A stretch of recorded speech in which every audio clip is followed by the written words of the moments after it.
Check, check, check, check, check. Broadcasting live. Okay.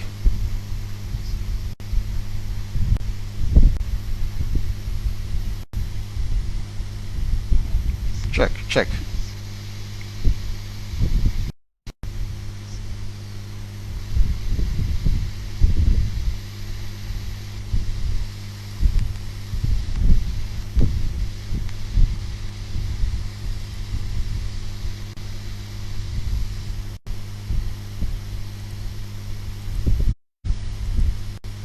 Okay.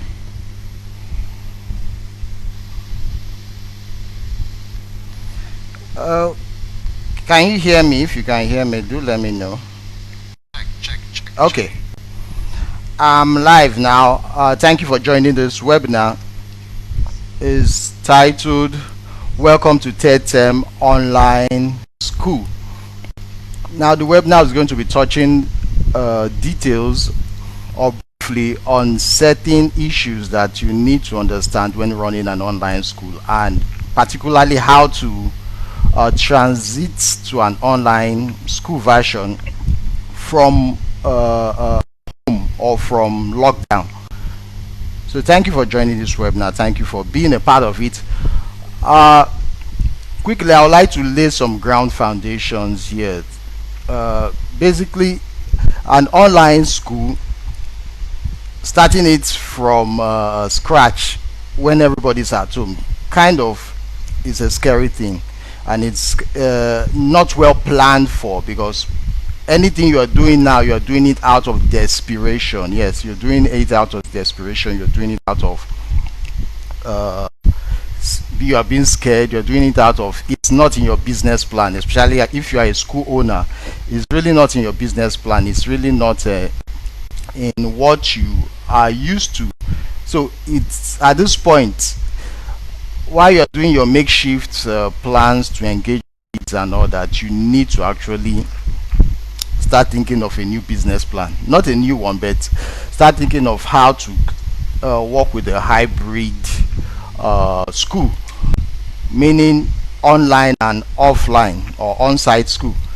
So today we're looking at seven key or 8 key issues, which range from management, school management, which range from talking to your teachers, which range to talking to your parents, which range to involving students, your technical know-how, the platform and the hardware, and also I'll show you how to use a learning designer.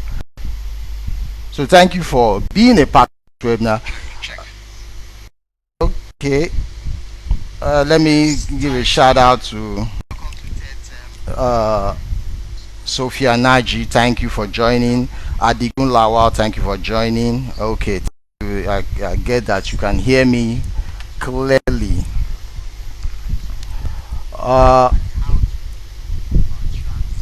Let me check my YouTube live stream. Okay, it's also streaming on YouTube too. Good. It's also streaming on YouTube too.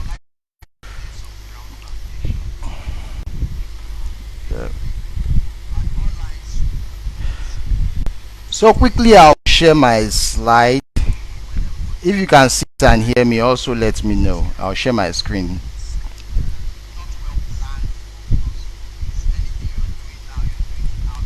I'll share my screen. 1 minute.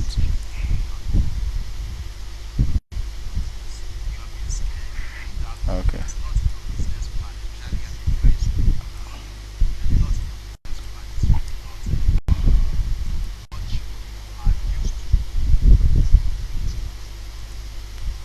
I'll be using the mind map manager so that you get to see the strategies and steps you will need to take as a teacher, as a school owner, as a teacher. If you are a teacher in this webinar, you could talk to your school owner after this training using these steps.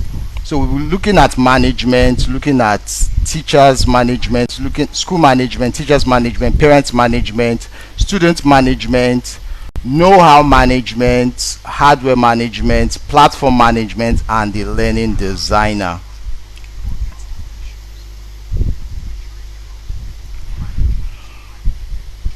So these are walkthrough. If you can see my screen, Mrs. Femi, thank you for joining. Akinloye, Abigail, thank you for joining. Abiola Debola, thank you for joining. So this is where we start from. Now, first of all, as a school management staff or as a school management, you do not panic at this point in time. You do not panic. I know you are afraid of the next big thing that will come out from this, but do not panic at this point in time. Never panic, because it's going to affect the way parents view your readiness in terms of your school. It's going to affect it seriously if you start to panic. So at this point in time, do not panic. Do not begin to throw tantrums or start thinking your school is closing down. So what you simply do, accept the current reality as a response to change and upgrade your school operation. Yes. So instead of panicking, accept the reality as a change. We know we always resist change, but accept it as it is. Because if, for example, now within 2020, before the end of this year, we have 2 more lockdowns, you know what will happen to your business as a school now, as a business. You know what will happen. It's going to affect you, and you get to see parents migrating to schools that are already planned themselves. So accept it as a reality. Then the next thing you do there is beyond doubt. Each management team, if you have a school management, each of your team must buy into the idea of a online school strategy. You have had cases where management have this online meeting during this lockdown, and automatically they start arguing, or they don't even know what to do. I've heard some schools management that they don't even see how it works online. They don't even see how the school works online, because definitely you are not prepared. But there's no need to panic. But make sure as a school owner you sell the idea of an online school to your staff members, first to the management team, because they are the ones that are going to be disseminating information to parents and teachers alike. Now consult, speak with consultants with holistic experience in online and on-site school implementation. Speak with a consultant. It's very important. Don't try and do it on your own. You've been running your school on site for this number of years. At this point in time, you need to consult somebody that has experience, a consultant with holistic experience with online and on-site school implementation. The next thing, communicate properly, because the problem now is you have management teams not communicating to parents, not communicating to teachers, so they are confused, because your parents will definitely call your teacher and say, what is happening? We are not hearing from your school, or you are sending this assignment online, and automatically the teacher is not able to explain because he or she doesn't have a know-how, or doesn't know what's in the mind of the management. So you have this back and forth talk, where the parents calls the teacher, and the teacher is not giving a good response. So as a school management team, make sure you communicate properly. Teachers and parents are already in panic mode. Yes, plan and manage communications with both parties as a management team properly with utmost care. So make sure whatever you are passing to teachers, or whatever you're passing to your parents, make sure you are very careful with it, because anything might mean something else, and you don't want the message going away from how you want to see it. Okay, Abigail, yeah, thank you. You can see my screen. Chuku Malu, thank you for joining. Robinson and Dapa, thank you for joining. Iledu, thank you for joining. Agnes, thank you for joining. Adela Taylor, thank you for joining. So next thing, tuition costs. Yes, running an online school will cost you something, but it's going to be different.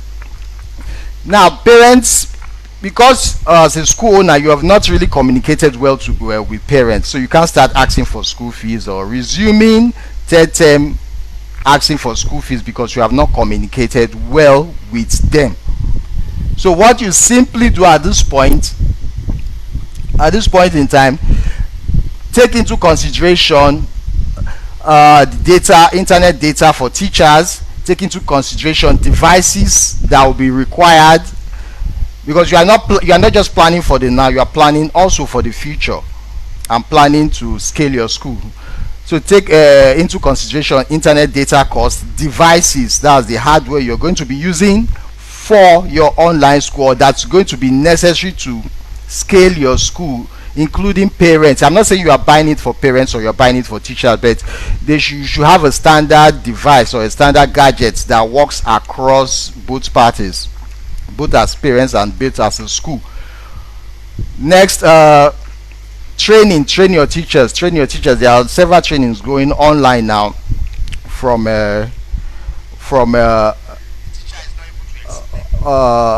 learning management system to video creation. So train your teachers, but you might not be able to train them now. So what you could do now as a school owner, start with the basics. Look for a way to engage your students, which I'll be sharing later on, and teachers sharing their digital content. So there are free trainings going online. There are also paid for trainings. Next thing, lesson digitization. That is very important.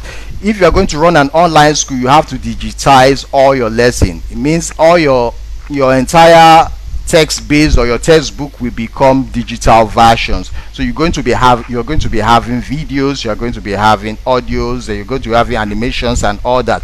So digitization should be considered as a new cost added to your school fees, because the cost of digitizing content is not small, except you want to be giving your students low quality digital content, which will reflect in the it will actually reflect in the standard of your school. Because if you're putting out there low quality digital content, it's like giving a rough or wrong textbook, or selling a textbook in your school that doesn't match your standard. So the quality of your content matters a lot. So that will be added to your school fees, digitization of your content. Now it's not going to be added now because everybody is still in panic mode, and you as a management team, you have not actually communicated well with your parents and with your teachers. So take time to do that. Then last there on the management list, you have business model. Make sure you begin to start changing your business model as a school owner. Change your business model. You can't rely on the model you used to create to open the school maybe 5, 10, 20, even 30 years ago. You need to start changing your business model. Now you might not be doing it almost immediately, but put it at the back of your mind that you start playing it over in your head, what a business model that includes an on-site and an online school will look like in your plan. Rejoice Olori, thank you for joining. Adeola Taylor, thank you for joining. So next is the teacher management. The teacher management is simply making sure that your teacher have this mindset. Every public and private school teacher should know that the game has changed. I will not want to laugh over it because it's a critical situation, but actually the game has changed. The way you attended College of Education during your time is going to be quite different when you're operating in an online school. So professional practices as an educator is now enhanced outside the classroom. Learning comes before teaching. Yes, learning comes before teaching. That's the mindset you should have as a teacher who is going to be implementing an online school or working with a school that implements online strategy. Learning comes before teaching. Learning comes before teaching. You don't try teaching concepts until you understand how to learn it online. For example, you are trying to, because we're going to be seeing parents telling you as a teacher that you are of no value to their children online because of your practices. Now in classroom you can beat any parents, but when they see you are still doing what the parents can do online, definitely they will start to question your professionalism. At that point in time, you need to learn how to learn online, learn and assess things online. So basically, you are trying to teach a concept to your students. First, understand how to learn that concept online, because it's a different ball game entirely. It's a different ball game entirely. The way you are going to teach maths face to face to your children is different from the way you're going to teach maths online, because now you are going to, there's a device interface. The interface is the phone or your tablet or your laptop. So that interface has caused a lot of disruption in teaching maths that is going normally face to face. Now you are trying to teach it online. Definitely your game has to change, and you need to understand how to learn that concept you are trying to teach online first before you start teaching it to your students. That is very important as a teacher. Okay, next thing, gadgets is important. A smartphone and a PC as a teacher. Now that's your professional qualification, part of your professional qualification as a teacher. A smartphone and a laptop, that is part of your professional qualification as a teacher or an educator. If you're a teacher and you don't have a smartphone or laptop, definitely at this point in time you need to start thinking of one. I'm surprised you go to, I'm not saying teachers anyway, you go to an average home where you have, even in public school, you go to some houses, some parents whose kids attend public school, and you see they have this big TV, have sound system and all that, and they don't have a laptop. And I'm like wondering that, well, maybe the house then was made for entertainment, but in this 21st century house, or in the 21st century educational system, the laptop is the first thing you buy before you even buy a TV. The laptop is the first thing you buy after you bought your smartphone. Before you buy a TV in your house or in your shop or wherever, the laptop is the first thing you buy. In a standard home, the laptop should be the laptop or a computer. Let me not be too specific with the laptop. You can buy a desktop, but the computer should be what every home should be having at this point in time.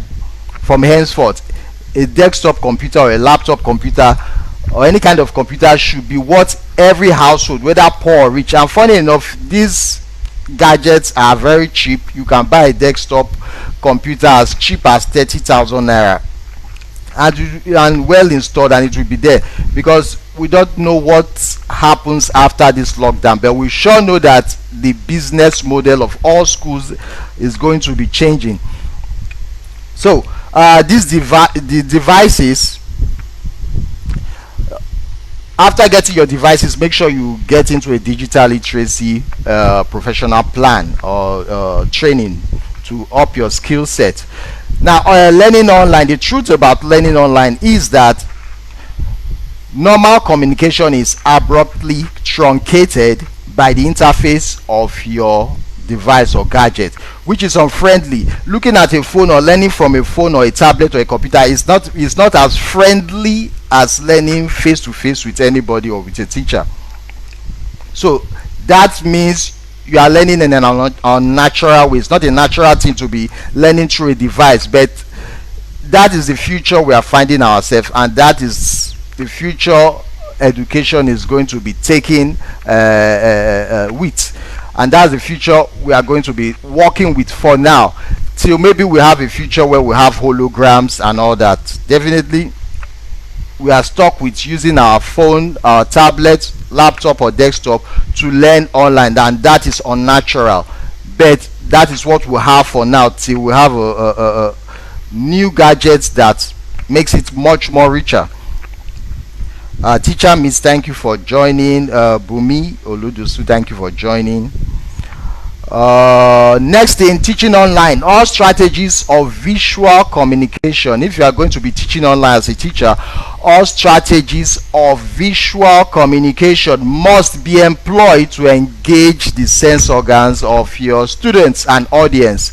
You should learn how to teach visually as a teacher when you start working online as a facilitator, or you start engaging students online, or your school is trying to get online. Make sure your communications, your presentation are visual as possible, because your students are just getting a grip of what it means to learn online, and they might not get the feeling, they might not get the vibe early enough. But as a teacher, make sure your instructions are visual enough. Now, pedagogy remains, but the pedagogy of face-to-face teaching remains, but must be tweaked to online learning scenarios and circumstances. What you have learned in College of Education, educational pedagogy and all that, they still hold, but you need to start tweaking it to fit online learning, because it's not going, most of what you have learned is not going to be applicable online, because it's no longer face to face. We are all taught how to teach face to face, right? But now we are teaching online. Definitely you need to tweak what you already know to suit online scenarios and circumstances with your students. Now your work henceforth is learning your work as a teacher now. Mr. Rotimi, thank you for joining. Good evening. Thank you for joining. The Hidamomo, thank you for joining. Your strategies now means, as a teacher or as a school owner, start looking for ways to learning how to learn and assess online. Yes, we all know how to learn and assess face to face, or teach and assess face to face. Now you are going to be learning how to learn and assess your children online, or assess your students online. Now then you will understand how to teach and assess online. First of all, don't start teaching online. Don't start bugging your head how to teach online. Take the time, take the pain as a teacher. Learn how to learn and assess concepts that you already know online. Understand how it works online. Then the experience you have gathered from learning how to learn and assess online will automatically translate to you as a teacher, knowing how to pass that information and teach your students online, teach and assess them online. This will distinguish professional teachers from parents, because parents, what keeps you as a professional teacher, whether online or offline? Online you can teach and assess, right, your students, but when offline, sorry, you can teach and assess your student, but online parents almost can do what you are doing. But the difference between a teacher, a professional teacher at this point in time teaching online, and a parent that is not a teacher, that is not a professional, will be the ability for you as a teacher to distinguish yourself, in the sense that you can assess learning online, which parents are not privy to, or which most other non-professional teachers are not privy to. So that will be your work now as a teacher. Learn first how to learn and assess your subject or your topic or your whatever you're teaching online first by yourself. Then you start learning how to teach and assess online. These are two different concepts, and that will distinguish you, and that will stop any parents from questioning your professionalism. Hope I go for, thank you for joining. Thank you, Mr. Rotimi, thank you for joining too.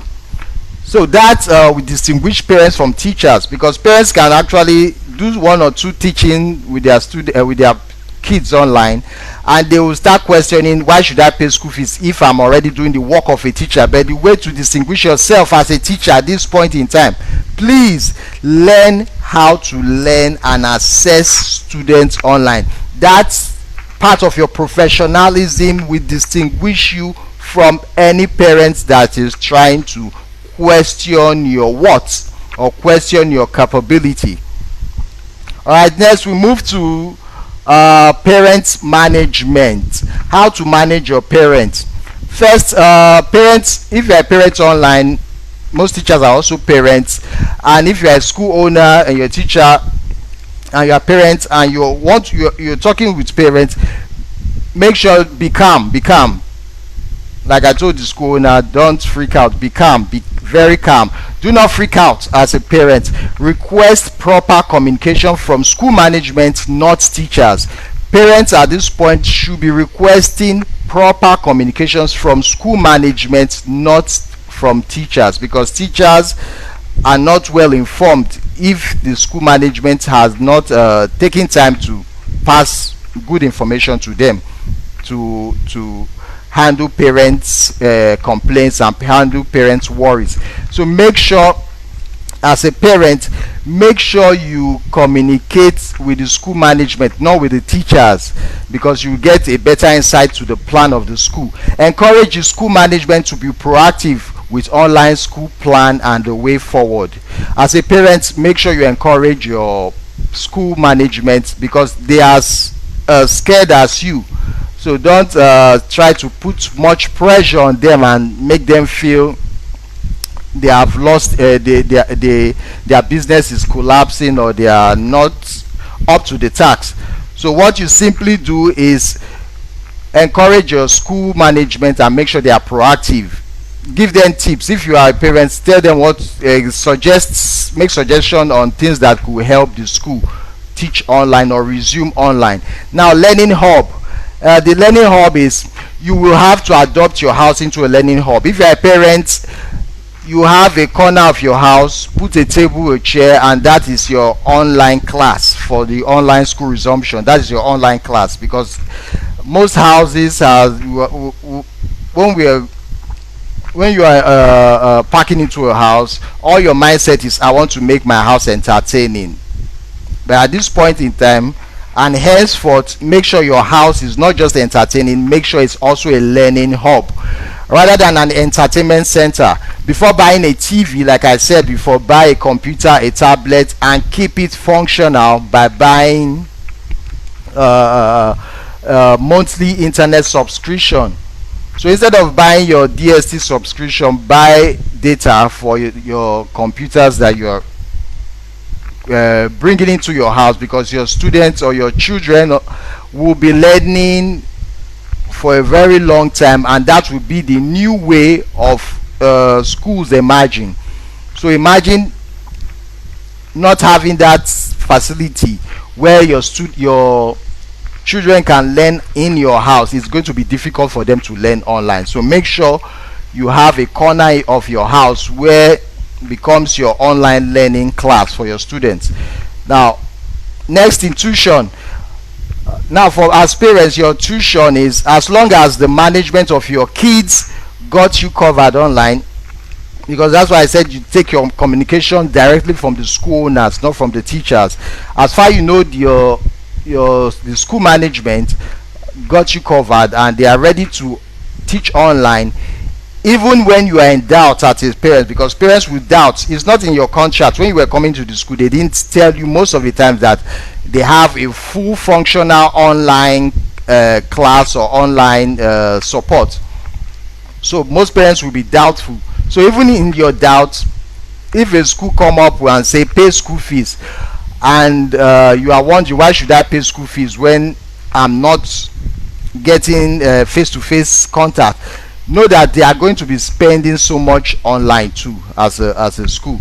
So even in doubt, you as a parent, make sure you shouldn't have a problem paying at least the tuition of your kids. Now, you have some schools that you have the tuition fees, then you have other miscellaneous, school bus, feeding and all that. Fine. School is not open, you are not sure what is going to happen next, but at least pay the tuition. every school have a tuition fee, and the school might even come up to tell you that you have to pay for the platforms that they are trying to purchase, which enables interaction between the teacher and the students, which are your people, your kids. Now, other fees, school bus and all that, you could hold it for the main time. I'm not saying you should not pay your complete school fees, but what I'm trying to say is hold it. You might say, okay, I'll pay tuition fee. When you resume face to face, then I can pay my school bus fee, I can pay lunch or food meal and all that, or uniform or whatever you're paying extra. But make sure this tuition fee is paid, because it gives the management confidence that you are in support of what they are doing, and you are in support of the way forward for that school. Now, timetable. Nansimba, thank you, my sister, for joining. Bisola, thank you for joining. Olubukola, thank you for joining. Uche Valida, good evening, madam, thank you for joining. Sodi in there, thank you for joining too. Next in timetable. If you are going to run an online school, have a timetable. I've seen cases where you don't have a timetable, and what happens is what the parents start calling the teachers at 12 midnight or at 6 a.m. and there's no structure, and this actually makes teachers tired of doing the online school thing, and is actually going to stress your teachers. Is actually going to make parents lose confidence in your plan in raising an online school or creating a hybrid school. So make sure you have a timetable as a parent too. Make sure you have a timetable where your students, your kids go online and learn. After then they can do any other thing. Make sure it's timed, maybe 6 hours a day, maybe from 10 to 2 or from 9 to 3, depending. And that timetable should also be in relationship with the school's timetable. So with school online resumption, the timetable at home would change to accommodate the school's online classes too. Request lesson videos. As a parent, make sure you request lesson videos. That the difference between a random YouTube video and a video created by a teacher teaching a particular kid is going to be more personalized. It's going to be more, the children can relate more with that teacher's video more than any video they can get on YouTube. Are you getting it? So teachers, your video learning skill has to come in play at this point in time. Now, made for your kids, it fosters the bond. Now, making your teachers create their videos, for specific videos for their classes, it fosters bond between pupils and teachers online. It makes the students less tensed. It makes the students understand whatever concept is being taught, because they understand the language, they understand the tone, and they understand the flow or the vibe of their teacher.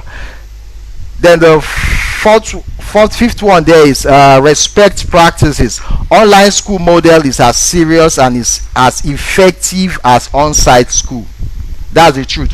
Teaching online or having a school online is as effective as face-to-face.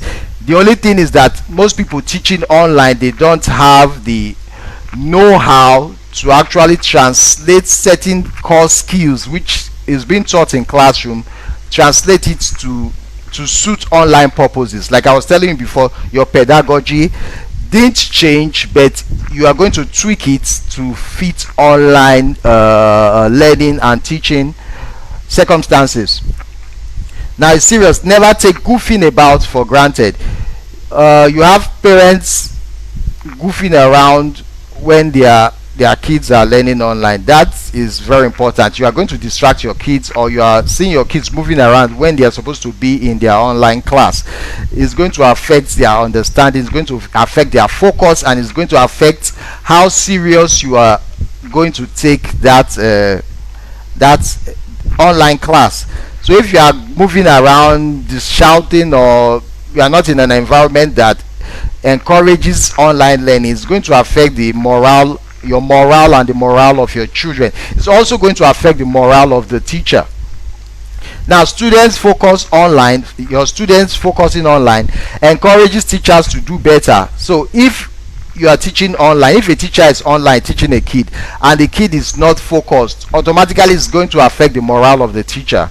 Same thing with class. When you have your classroom management, if a child is misbehaving in your class, it's going to affect the teacher. That's why you have the teacher telling them not to disturb the class and all that. So the same thing online. A child that is maybe disturbed by the parents, the parent know the child is learning online, and next thing they are telling the child, go and do this, go and do that, go and do this, and distracting the child, automatically is going to affect the morale of the teacher and also the focus of the teacher, and it's going to inhibit interaction and engagement. Adagun, thank you for joining. Ezegu, thank you for joining. Mr. Ademuyiwa, thank you for joining. Helen Fumi, thank you for joining. Charity, Mr. Yusuf Olariwaju, thank you for joining. Ogechi, okay, thank you for joining. Now, respect practices. The last one, the respect practices. Okay, household habits that promote focus, discipline would become the new way of life for parents and students during online classes. So there are going to be lots of changes in discipline mode, lots of changes in the way you run your house if you're going to enjoy the benefits of an online school. Next thing there is the student management. How do you manage students? First, sell the idea to your students. Sell your students. That's the first thing. Teachers, parents, management, sell your student first. All students deserve an explanation and total conviction that blended school model, which is the online and on-site blend mix-up, is the future and not a makeshift. Never tell your children or your student at this point that let's just manage this one for the meantime before we resume. Let's just be managing it. No. If you tell them that, the next time you do it, they will now, the child will start thinking, I thought you said it's just, we should just manage it. Now why are we coming back to it? So start preparing the mindset of your students, of your children, that online learning is going to be the future of your school. They are going to be learning both online and offline. So prepare their mindset, prepare their morale for that. And it's not just a makeshift. So this mentally prepares them to accept teachers, that's the student. Preparing them online with the online mindset has helped them accept teachers, their parents, and also the new learning communication. So students will not take it for granted. They will not feel they are playing, or they will not feel that it's boring. They are going to take it serious. If you as a parent or as a teacher explain your modalities to your kids. Madam Ronke Posh, thank you for joining. Thank you for watching. Thank you. Welcome. Discipline. Make sure your students are disciplined. Make sure they are so disciplined online, because it's not video game. Online school is not a video game class. So make sure as a parent or as a teacher, make sure there are rules you pass to your students that they should be disciplined online, and we'll start having cases of cyberbullying. That's the truth. You start seeing cases of cyberbullying, students bullying each other online. That's which we must also work on, or we'll start preparing ourselves for, and put out a proper policy. So students focus and promptness during online school is important in teachers student interaction online. Parents should avoid distracting their kids with chores or tasks during online classes. Parents also, the discipline of your parents should be also inculcated in the students or in your children online during the online session. Now the last one there is student concern. All concerns of students during online school. For example, your student is online learning and receiving a lesson, and it brings out a concern at a particular time. Don't just wave it out and say, it's an assumption, or don't worry, just manage it. Don't wave it out. Those concerns, look at it thoroughly. If your kids or your student bring out a concern, make sure it should be taken as a solution based, not an assumption. It should be a solution this child is looking for. So make sure that child is well treated as if is in a face-to-face class, but you must be treated and taken seriously by the teacher and by the parents. So if a child brings a concern, make sure you don't just wave it out. Make sure you treat it, else the child will be discouraged. Yes, because it's a new way of learning. So any concern brought by your kids or by your students, make sure it's well treated and make sure it's well taken care of. Now, and also return back to this, to your students and kids, after you have taken care of that concern, after you've taken care of that problem. Return back and tell that child, this problem has been solved.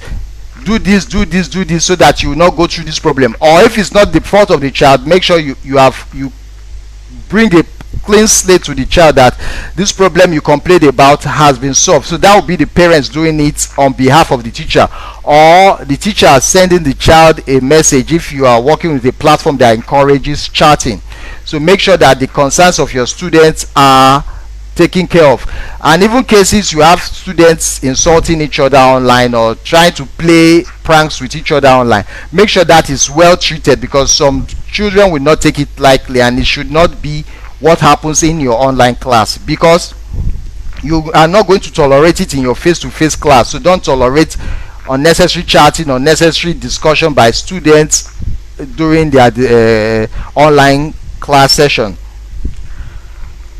Next we go to the know-how management. School management and school owners start taking trainings and empowering their academic staff with running the blended school model online and on-site. So management at this point start taking training on how online school works. Start taking training. Don't take it for granted that it's going to be business as usual. If you want to scale your business properly as a school owner, at this point start taking training on how to run an online and on-site school. All hands must be on deck. Take a cost analysis of your expenses. That's what will it cost you to run an online school, and what harness the best of both worlds. So you are used to running your on-site school. At this point in time, the know-how that is going to be relevant for school owners, make sure your business plan is getting revamped, and make sure you start taking training on how to run a blended school program or a blended school institute. So also put your bottom line at the what they call it, in the know. So don't run at a loss. Make sure your bottom line is well taken care of. That's your expenses and all that. And start thinking of a digital school policy that will come up even as you go start your online school and you're trying to resume a new school session. There should be a digital policy for your school, because you start having instances of internet abuse, cyber bullying, and every other thing that will start coming, even hacking. You have students who are hacking the system, and there are students who are hacking results and all that. So you have to put a digital school policy in place before you resume at this point in time, so that everybody resume on a new note and on a new playing ground. Now, for teachers and educators, your know-how is you should understand how an online tax works. An online tax works for your learners and for the teacher. There are tasks that you think is not possible to be taught online, because that's the concern, and that's how you're going to distinguish yourself as a teacher. So the tasks you can do offline, that is on site in your classroom, normal classroom, think of ways that task can be done online. That is upping your skills, your digital literacy skills. That puts you ahead of the game, and that separates you from any other person that can do your work online. So make sure that tasks, activities that can be done face to face, look for ways it can be done online, because since you are going to be teaching online, you need to bring all the skills you have been taught, or face to face. You have to bring it online and make it more fluid. Now, in future, teachers' employment, yes, I've said this before, the employment of teachers will also include the ability to teach online, to learn online, and to assess online. What did I say? Employers will start asking teachers, can you teach online? Can you learn online? First of all, the teacher says yes. Can you teach online? The teacher says, I've tried it before. The next question is, can you assess your students online and the teacher is off balance because he or she doesn't even know how that works. So as a teacher, up your game, start learning how to learn online, teach online, and assess learning online, and that will give you also a better negotiation. Gift Godfrey, thank you for joining. Thank you for joining. uh yes, get accustomed with using popular digital tools and platforms. There are so much trainings, there are so much tools there. I like what Madam Ronke Posh was saying earlier, that there are some training you don't even need to pay for. Just go to YouTube, you get the training free of charge. You get 1001 videos there free of charge. So you pay for strategy. That is where you have to start paying. You pay for strategy. If it's what you can learn by yourself, go ahead on YouTube and learn it. I know some teachers are not good at learning with videos by themselves. They need this hands-on, but take your time. It's with time you get a grasp of it and you start implementing it. So before you start spending all your money on learning this and learning that, first confirm if it's on YouTube. If it's not on YouTube, then you can pay for it. If it's on YouTube and any other free site, fine, go there and learn it by yourself. Now and also the assessment part distinguishes you as a teacher. Learn how to teach, learn, and assess learning online. Now for parents, your know-how is your gadgets, the equipment. Also, like I said, you should have a corner in your house where you have your mini classroom, your online classroom setup or studio. So it might just be a simple table, a desktop computer, internet connection, and maybe a UPS there, and which will not cost you more than necessary. It's not even going. Most times it's not even going to be up to your school fees, except you're in a public school. It's not going to be up to your school fees. So just get a fairly used computer. It's cheap, and make sure when you are trying to get a fairly used computer, ask school management if they can help you with list of items they might need at home that will help, because parents are already freaking out that they are not well equipped to take exams or to handle learning for their students, for their children online. So they are freaking out, and automatically it's because the household has been made more for entertainment rather than for learning. So at this point in time, you might not start getting a computer. You can use your smartphone, but start putting that in your budget. Get a little desktop computer, and in one corner of your house, that becomes your online school for your students. Now for students, their know-how should be online. Behaviors should be part of their curriculum now. School teachers, you should be listening. Class teachers and school owners should be listening. Online behaviors should be part of your curriculum at this point, and also prepare students for a new way of learning online. Strict adherence to online school policy and attitude is necessary for effective learning without distraction. So effective for your students to be focused on the online school session, make sure there are policies put in place that will help them stay focused and not distracted. Even if it's just a note to the parents or to the children that they should do this and this, so that they don't get distracted. You are not trying to micromanage them, but make them know that this is serious business and their full concentration online is very important. So that's for the know-how management. The next thing there is the hardware management. That's for the computer hardware. Ngozi Sophia Naji, thank you. Screen size factor is very important. If you are buying if you are going to start implementing online school, the screen size of your device is very important. I've had people say they can do the same thing with their smartphone, but you agree with me that your smartphone, the screen size is so small that most times it's going to cause distraction for students too. So smartphone from the notes I have here, smartphone reduces focus on content. Yes, smartphone reduces the focus of your student, on the content you're trying to share. As such, students need a minimum size of a tablet screen size to engage content with minimal external distraction during online classes. Webcam, headphone, mic, etc. Those are also way to enhance the learning. So it's better to get a big screen rather than use your smartphone for learning. It's better to get a big screen, because these children using a smartphone, they can be easily distracted because their eyes can be almost everywhere aside the smartphone they are learning from. So giving them a bigger screen, maybe a big monitor or a big I think there are smartphone that connects with TVs now, through HDMI or through Wi-Fi. So you could connect your smartphone to your TV, and that makes a good learning experience for your students. Now, for the equipment purchase, in economy like this, okay, yes, we should, yes, learn how to learn online, Mrs. Posh. Yes, that is very important. For equipment in an economy like this, I would not advise you to start going for big products or big brands or big expensive thing.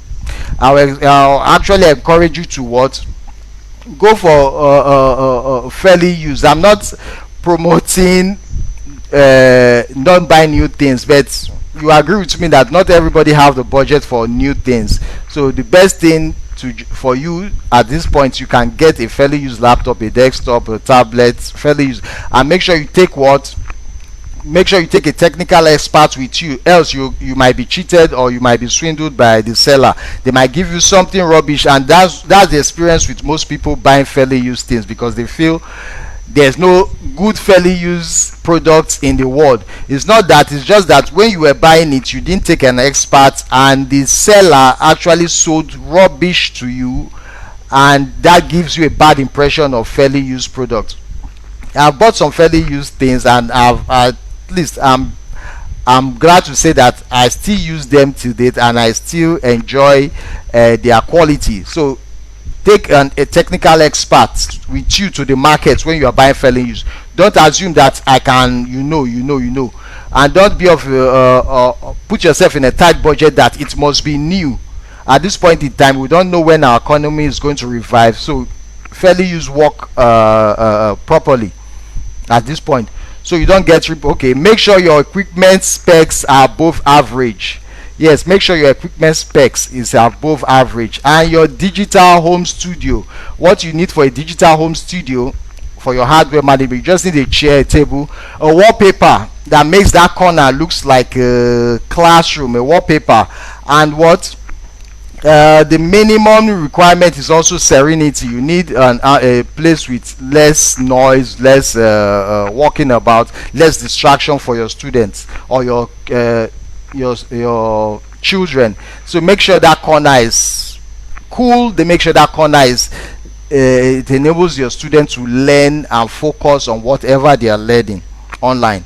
And concentration matters in online school, because even as adults, when you are learning things online and you are not concentrating, you don't get the benefit of that online interaction. So students going to learn online, automatically they are going into a new way of learning, a new way of communication. So they need as much focus, they need as much serenity, they need as much engagement as possible, so that they take it serious and they don't get bored and they don't get irritated by the whole process.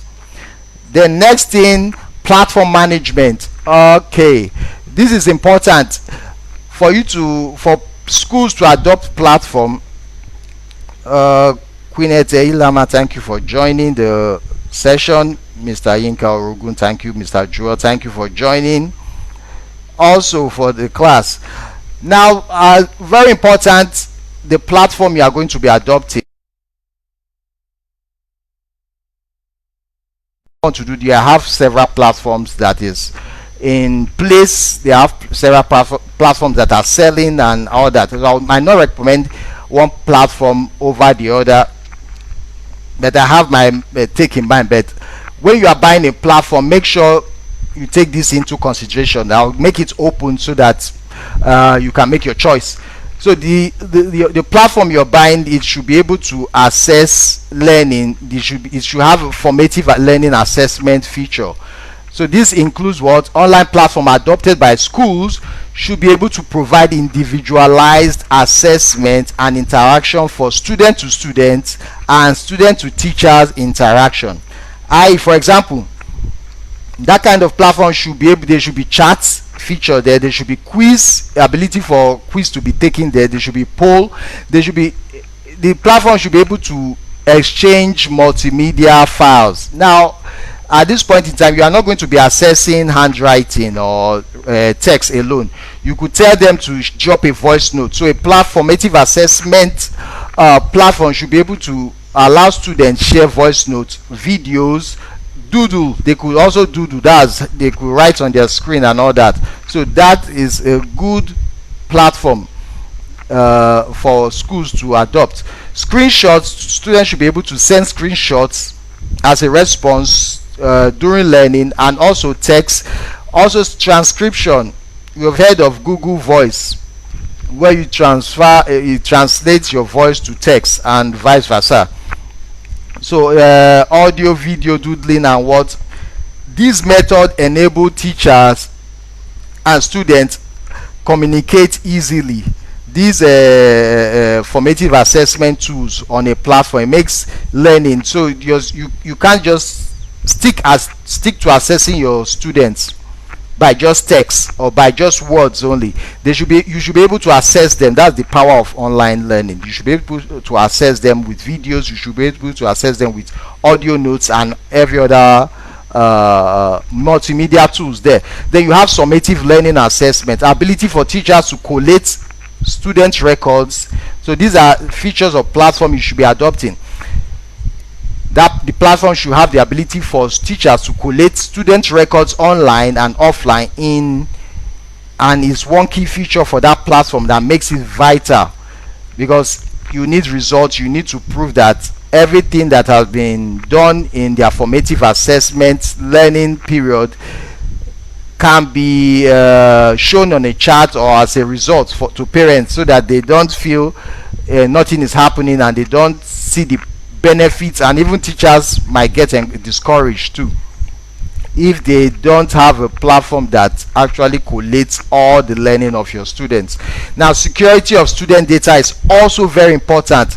Student data is very important. So any platform you're adopting, make sure your student data cannot be hacked and it has authorization levels. It should not be, because sometimes for secondary school students, they hack this thing and change results. So you don't want a platform that is porous, that is easy for a student to hack and change results and spoil every work that has been done on the platform. So security of the student data is important, else the integrity of the school's portal will be questioned. So parents will question the integrity of the school management if their platform is porous and is not security conscious. Now, next thing, there's digital content digitization. Now, learning online, you have to digitize all your content. Video creation is a compulsory skill for teachers at this point in time. Video creation, because it is the closest replacement. That's video creation or video lessons by teachers is the closest replacement for on-site interaction with students. Video is the closest replacement that a teacher can share with a student compared to face-to-face learning. So if your students have your video as a teacher, automatically they will feel they are learning from you face-to-face. Now, file conversion skills. So you should be able to convert your multimedia file from one format to another. File conversion skills and techniques provide better content delivery. You should be able to convert from text to image, or from image to video, or from video to image. So those file conversion techniques is very important to actually operate an online school. Now, this caters for different learning needs of your students. So schools can decide to standardize their teaching digital content by what? Providing a school studio. So henceforth, you might, as a school owner or as a teacher, you might request that a class is dedicated for what a studio where teachers can create their content. So that makes their content standardized, so they don't just post things to students, because it's going to reflect on the content, it's going to reflect on the image of the school if your content is just wishy-washy. So as a school, you could decide to, okay, let me have a small classroom where teachers, soundproof classroom where teachers can record their lessons and create videos for your online school as you resume. So automatically the next one there is content compression. It's important you compress your content, because if you upload a file, for example, a 1 minute video is 100 megabytes, and you expect your student to download and watch that video, it's going to be very waste. It's going to cause wastage on data. So learn how to compress your file. You can compress PDF. There are tools online that you can use to compress your files, compress video, compress audio, compress PDF files, document images, so that your student can download and also use it effectively. Because if the file is too big, it's going to be difficult uploading it, and it's going to also be difficult for the student to download it. Now, next one is collaborative platform. Any platform you are getting now as a school, now as a teacher, any platform you are using now, it should be collaborative. There should be collaboration there. Yeah, the best platform for learning are those that allow students to students interaction, student to teacher interaction, and teacher to teacher collaborative activities. That is very important. It's not a one-way traffic. Now you have to make that platform as close to face-to-face interaction as possible. So a platform should be as collaborative. It should allow students to collaborate with each other. It should allow teachers to collaborate with students, and it should also allow teachers to collaborate with other teachers. So that is an important feature of what collaborative platform, a learning management system. So chatting is a minimum requirement. So the part of the collaboration is like having a classroom discussion, but when you are having it online, it's like you are chatting with your students, and your students are answering your open-ended question. Now, task-based collaborative platforms make learning online very fruitful. So if that platform is, you are able to share tasks as a teacher to your student, it makes your assessment, and it makes fun learning, it makes learning fun for your students. Ms. Bisola Idowu, thank you for joining. Yes, Mrs. Ronke Posh. Yes, busy backgrounds is not. Yes, busy background is very distracting for students. It's not very good for a screen, computer, or a video with so much background. Is very distracting. So this is where teachers will start learning to use maybe a wall, simple wall, a cloth on the wall, just a cloth, and their what they call it, and if you are using a camera, so just a cloth on the wall, so that you don't have too many decorations and it becomes a distraction to the content. Good. Yes, the videos should also have logos. Yes, because it's your school property at this point. So your school logo should be there. Nobody can take it or plagiarize it or reuse it without permission. So the next thing there is mass media. Now for public schools, I know they are using radio, TV, and newsprint to deliver instruction. At that point in time, I believe the government, it should not be too much for the government to have a special studio where teaching on radio or TV is possible. That's why till today I'll always give props to those who created Sesame Street. That program is far ahead of its time. So imagine having a Sesame Street studio on a radio or TV, and they deliver instruction. They automatically, that learning will be fun. That learning will be engaging. So it's not just somebody reading from a textbook or just talking from a note. You have the environment, create the environment, because since public schools, low-cost private schools might not be able to afford this technology, laptop, desktop, and all that.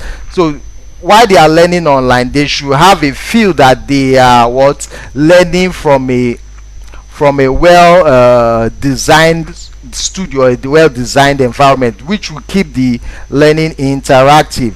Now, sound effects is also important when creating content. Sound effect is very important. Sound effect actually makes your videos very attractive. So sound effects provide better experiences for learners via radio and enhance visual. So sound effects enhance your visual. So if you can add sound effects, though it will take time to get into these skills, but start putting it into consideration when you are creating your radio or TV lessons. So it's going to make that learning very important. If you watch Sesame Street, a cup falls down, there's a sound for it. So it keeps the learners engaged. It keeps people who are watching it glued to learning what you are teaching, so they don't get tired of the program. Next thing there is the learning designer. So I'll quickly go to let me look online. Okora for Innocent, thank you for joining.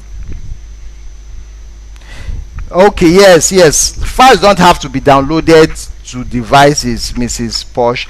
Files don't have to be downloaded, but the truth is that if you stream a video online, rather than downloading it, it's still the same file size, it's still the same bandwidth you are going to use. But after streaming, you might not have enough data to go and rewatch that particular file again. So most times it's recommended just download the file so that you can rewatch and reuse that content whenever you want, and it saves you your data too. So you might have sessions like web streaming with a teacher once a week with your students, but any other lesson the student should be able to download it so that it saves data. We are trying to economize here too. So fine, you could stream, but most times it's good to be able to download whatever you want to learn so that you can rewatch it and relearn it over and over again. Mr. King Benjamin, thank you for joining this class. Thank you. I'll share my screen. Okay, this is a learning designer. It's an online platform by UCLA UK. It's an online platform for designing learning experience, or it's like you are designing the lesson notes, but you're actually designing it for an online purpose. So the website is learningdesigner.uk also .co.uk. Just Google it, you get the link. So you sign up and register, and it gives you this platform. Now on the learning designer, you have the name of your session here being typed here, the name of the for example, English language class. You type the topic, you type the duration you are going to be teaching, the hours and the minutes. That's the learning time, the total learning time, and the design learning time too. You type it there, and the size of your class. So the learning designer enable a teacher design a lesson for an online purpose, with everything being timed and everything being taken into consideration that will be used for that particular class. So you describe the size of your class online, the description, what your class is, class or a location based or others. So since we are resuming online, it's going to be wholly online. Then what is the aim? The aim of your lesson should be typed here. Then the good thing about it has this Bloom's taxonomy of learning here. So it has Bloom's all on the platform. So if you are going to, the outcome for your lesson, you can easily state it here. So knowledge, is it knowledge? Then is it going to be defined, draw, identify, and all that? So it makes it easier for the teacher to state what the learning goals is for the student. So the comprehension, you have application. Are you going to be teaching or analysis? You want the student to analyze or synthesize or evaluate, or affective learning outcomes, psychomotors, and all that. So for example, you want them to analyze a particular scenario, so you pick analysis. Under analysis, you have analyze, break down, compare. So all the verbs necessary for you to create your lesson plan online is on this learning designer. Critique, differentiate, distinguish, list, component, predict, relate, select, subdivide, and all that. So once you pick it, you want them to predict, you add it to it.